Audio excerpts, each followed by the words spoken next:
না, এই ব্যাপারটা আমি যেদিনকে হচ্ছে প্রথম পরিমাণের সাথে আমি শ্যুট করি, আমার কাছে মনে হচ্ছিল যে কোনো দিন যে কোনো সময় আমাকে এই প্রশ্নটা ফেস করতে হতে পারে।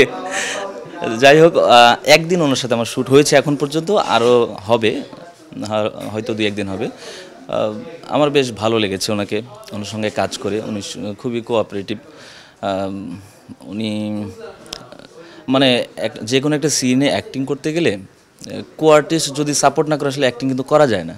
তো উনি এতদিন থেকে কাজ করছে, আমি নতুন, আমাকে সেই সাপোর্টটা দিয়েছে। সেই জায়গা থেকে ওনাকে আমার খুবই ভালো লেগেছে। না, উনি আছে এটা ভেবে তো অবশ্যই ভালো লেগেছে। তো আমি শুরুতে যখন গল্প শুনি উনি যে আছে এই ব্যাপারটা আমি নোটিস করতে চাই নাই। আমি মূলত আসলে চেয়েছি যে একটা ভালো গল্পে কাজ করতে। আমার গল্প ভালো লেগেছে, আমার ক্যারেক্টার ভালো লেগেছে, সেখানে পরিমণি আপু আছে, এটা আমার জন্য প্লাস পয়েন্ট। আমার অভিনয় জীবনে আসা খুবই রিসেন্টই বলবো। আমি পড়াশোনা করেছি রাজশাহী বিশ্ববিদ্যালয়ের নাট্যকলা বিভাগ থেকে। আমার 20 সালে অনার্স মাস্টার্স শেষ হয়েছে।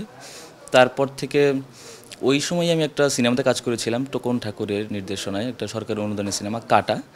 তারপরে হচ্ছে ঢাকায় এসে ওয়াহিদ তারেক ভাইয়ের সাথে একটা কাজ করেছি। বিভিন্ন ধরনের সিঙ্গেল নাটকেও কাজ করা হয়েছে। ওই সময় অনেকেই আমাকে সুযোগ দিয়েছে। রিসেন্ট আমি একটা দীর্ঘ ধারাবাহিক করছি দীপ্ত টেলিভিশনের, মাশরাফি জুনিয়র। রিসেন্ট আরেকটা সিনেমার কাজ শেষ করলাম, এটা হচ্ছে উড়াল। এটা এখনও রিলিজ হয়নি। আরেকটা এখন শুটিং চলছে, সেটার নাম হচ্ছে ডোডোর গল্প।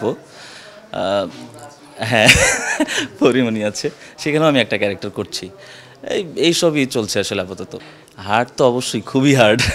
আমরা স্টুডেন্ট থাকা অবস্থায় আসলে ঢাকার সাথে তো ওইভাবে যোগাযোগ করতে পারি না।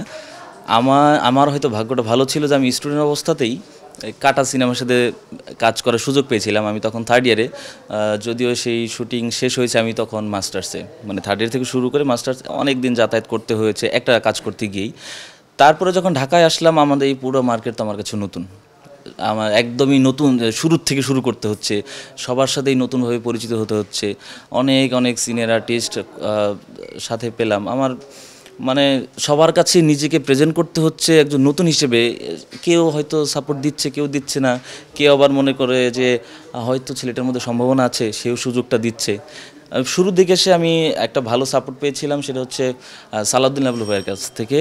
এসে আমি একটা সিরিয়ালে কাজ করার সুযোগ পেয়েছিলাম, সন্ডা পান্ডা। আমি ওইটাতে প্রায় 1-1.5 বছরের মতো শ্যুট করেছি।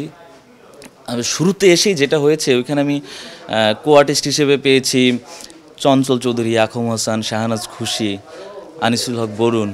মানে এত ছোট থেকে যাদেরকে দেখে আমি বড় হয়েছি, তাদের সাথে কাজ করতে এসে আমার মনে হয়েছে যে আমি যে রাজশাহী থেকে এসেছি, ঢাকার মিডিয়া মার্কেটে এত দূরের ভাবার কিছু নাই।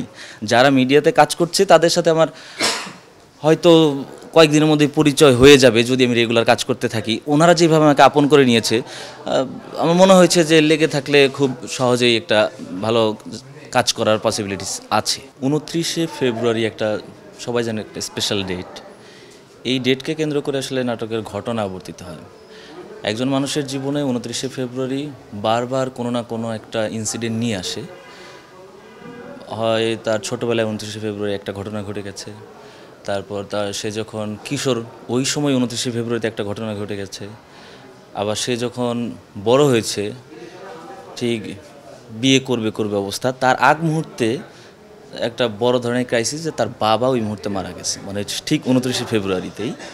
এই ঘটনাগুলি তার ওয়াইফকে বলতেছিল যে আমার জীবনে 29শে ফেব্রুয়ারি একটা স্পেশাল ডেট, আসলে তুমি তো জানো না, আমি তোমাকে শোনাই।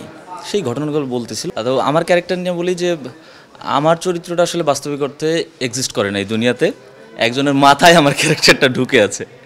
সে হচ্ছে তার হাজব্যান্ড, সে হচ্ছে তার সম্পর্কে সে জানে না। মানে একজন ডিরেক্টর, সে চাচ্ছে যে মানে সে প্রতিনিয়ত নতুন গল্পের ভিতরে থাকে, নতুন গল্পের ভিতরে থাকে। তো এই 29শে ফেব্রুয়ারি নিয়ে সে একটা নতুন গল্প ভাবে। সেই গল্পের ক্যারেক্টারগুলো তার মাথায় ঘুরপাক খেতে থাকে। এই ঘুরপাক খেতে এই গল্পগুলোই তার মাথায় ঘুরতে থাকে। এবং গল্পের শেষে গিয়ে দেখতে পারি যে আসলে এই চরিত্রগুলো আসলে এক্সিস্টই করে না।